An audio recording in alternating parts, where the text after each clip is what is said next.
Hi, this is Tim, and welcome to Talks with Tim. And I'm out here enjoying the outside this morning, answering some emails, and I got to an email by Dillon, and I just thought it was podcast worthy. Dillon is looking for information about starting a business in industrial automation, and that is just one of my favorite topics to cover. And he's asked 4 questions, and I just thought I would cover them today. Number 1. When do you know you are ready to venture off on your own and begin your own business? Personally, I feel that I am not ready to start a business now. I would like to get more experience and market myself to more customers. Am I right thinking this way? Should I just jump in it, or should I start something part-time that doesn't consume so much time? You know, the when of starting a business is a very difficult question to answer. But I think if you were to ask most successful businesses, all of them would say they wish they had started earlier. Now, that doesn't mean that any of us were ready to start earlier, but there's no time like the present. A few things on that, though. I think partially you're on the right track, and mainly with marketing yourself to more customers. And marketing yourself doesn't mean working for an employer and saying, hey, I'm going to start my own business. Don't forget my name and number. I think it can mean just being a great employee and bringing value to your employer. That way, later on, potential customers are going to be like, yeah, I remember that person. They did really good work. Let's give them a try. So yeah, I think you're right there. Now, on the experience end, I don't know. I mean, looking back, I think everybody looking back would say, well, I probably didn't have as much experience as I thought I needed. In other words, when I started my business, I really did think I was ready. And I was not ready at all. I knew how to program PLCs. I knew how to build control panels. I knew how to troubleshoot machines. I was a great troubleshooter. As I've said in many videos, I didn't know how to get the first customer. I mean, I did not know all that side of the mechanics. So definitely get your experience in doing industrial automation, but you also kind of peek in and try to understand how the other sides of the business works. In other words, you know, if you have an opportunity to go along with a salesperson, if your company has a sales force, then tag along and just kind of learn some of those ropes, because those are the things you're going to know how to do the stuff. But when you get out there, all this you're going to be like, all right, I know how to do the stuff, but I can't find anybody to do it for. The other part of that is being financially prepared. And I honestly disagree with most of what the books say on that. Now, I guess from a mathematical sense, what they say makes sense, but I don't know that we would have succeeded if we had gone by the book, because most of them will tell you that, you need, living expenses saved up, and you need this and that and the other. And really, we've touched on it a few times. Amber and I both quit our jobs when she was 8 months pregnant with our first kid. And that's how we started the business. And while there obviously was more to it than that, if you really consider our true official launch when we got our first customer, which was about the time our son was born, then we had less than $100 in the bank. And that gave us a certain drive that I'm not sure we would have had if we had had a nice nest egg. I don't know. There's where looking in hindsight, it's sometimes difficult to say for sure. Number 2, when starting a startup by yourself, should you go into developing products and marketing them to potential buyers, or start out small and find contract jobs to market yourself and scale from there? Now, this one I do have a fairly firm opinion on. Unless you are just independently wealthy, then the biggest asset you're going to have starting out is sweat equity. So that will be going and finding those contract jobs and doing billable hour type work to get you started. And the main reason for that is there's a tremendous amount of money involved in really developing any product. Even if you're like, no, I know how to develop this. I've got all the plans and everything. I mean, there are costs to market a product. There are costs to, there are costs you haven't even thought about. That would be an entirely different podcast, but there is a lot of cost involved in developing a product. So I do feel getting out there, starting to contract for companies, and hey, that also includes contracting for your competitors, is a good way to start. Now, I will say, as soon as possible, you do want to find some small may not be the right word, but some repetitive item or service even that you can do consistently just to pay the bills. And this comes actually from my dad's machine shop. It was acquired by someone. And when he came in and he was evaluating everything and going through the numbers, one of the first things he did is said, we're going to start selling air cylinders. And I'm like, why would we start selling air cylinders?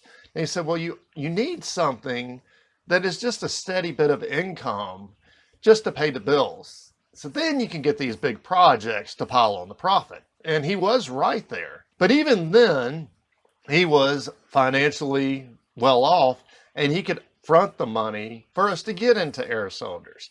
So there's where it's a very big juggling act. And yeah, when you start out, your biggest asset is probably going to be your sweat equity. So I would leverage that one first. And then, yeah, while you're sitting there working on something, in the back of your mind, always be spinning on, hey, what is the next idea that I can develop and grow? Number 3, how does someone become successful at creating a business in the automation industry? Well, if you ask 100 different successful people in this business, you will probably get 100 different answers.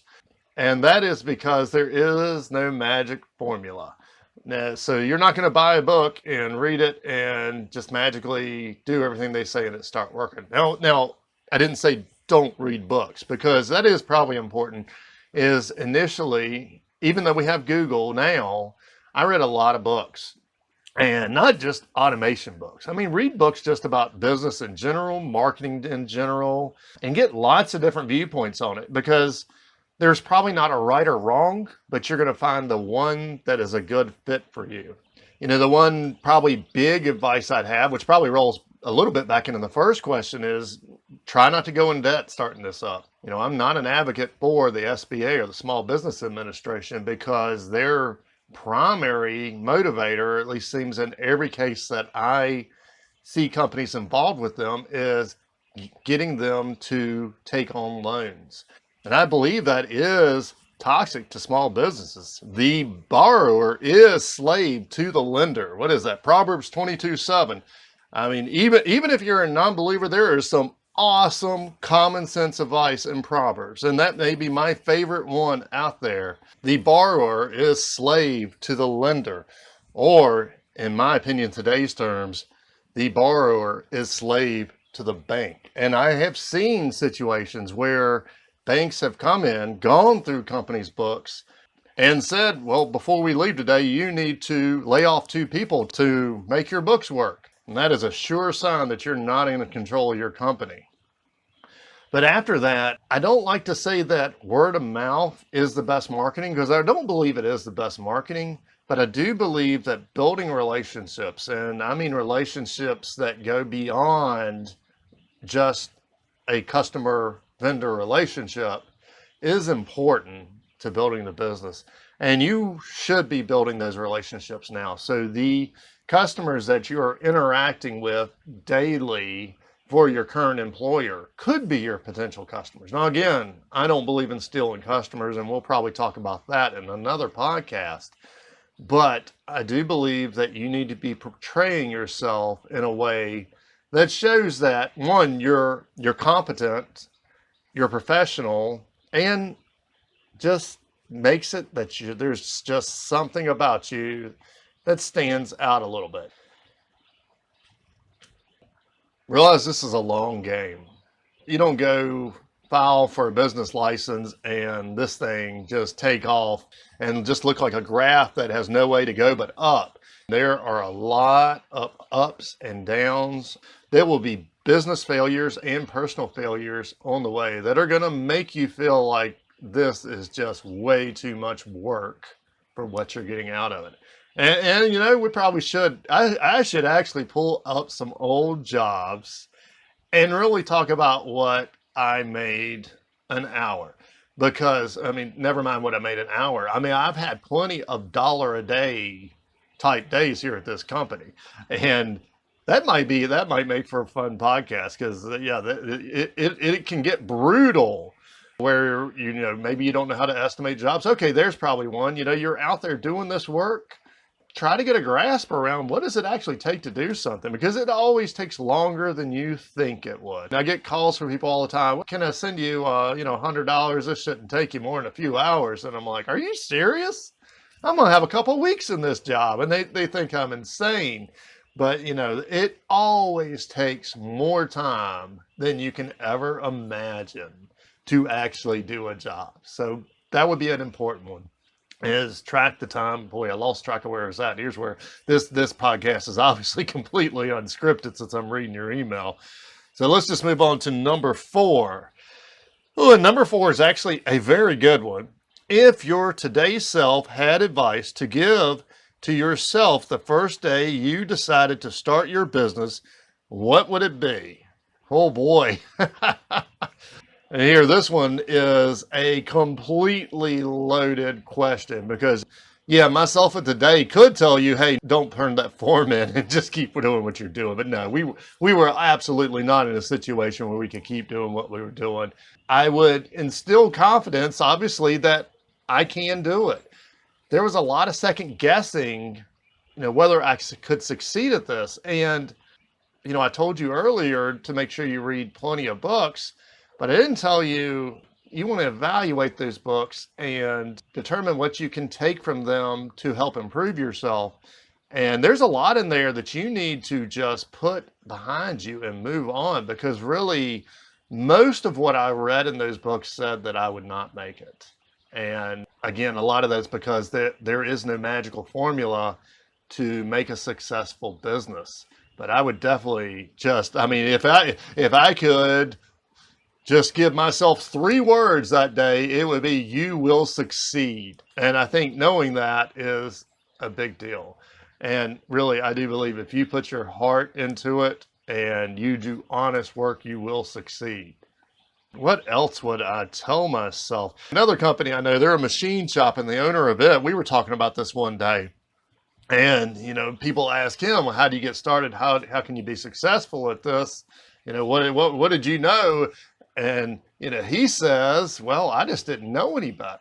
And, you know, when really you think about it, he was probably in about the same situation. Here, Amber and I, we both quit our jobs 2 months before our first kid is born. Well, he had 3 young kids, and yeah, he just started a business. I mean, so probably, you know, the math is never going to add up perfectly. And if, you know, kind of going back to your win question is, if you're looking for that mathematical formula that says, yep, this is the opportunity that you're looking for, it's probably never going to happen.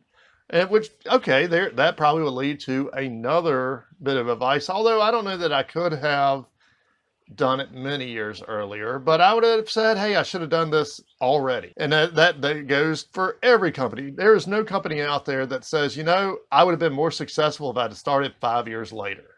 I mean, they're always going to be like, man, if I had started this earlier, just look how much farther along I could be. Now, there is a maturity thing to that. And yeah, maybe I should share a podcast about that.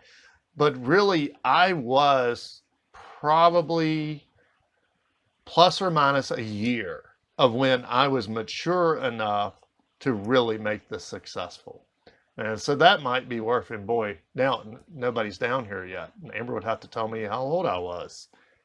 But I was probably in my late 20s, maybe in my mid 20s. I don't remember. But yeah, I was somewhere in there. And by that point, I had the experience. But also I had I was married and I had a kid.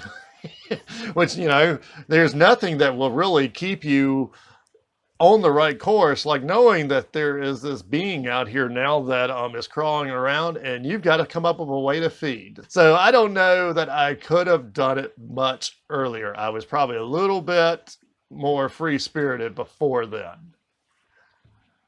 But okay, this is by far my favorite question to answer. And that's why I just hit the record button on this, because Dillon really put out some good, well-rounded, important questions about starting your career.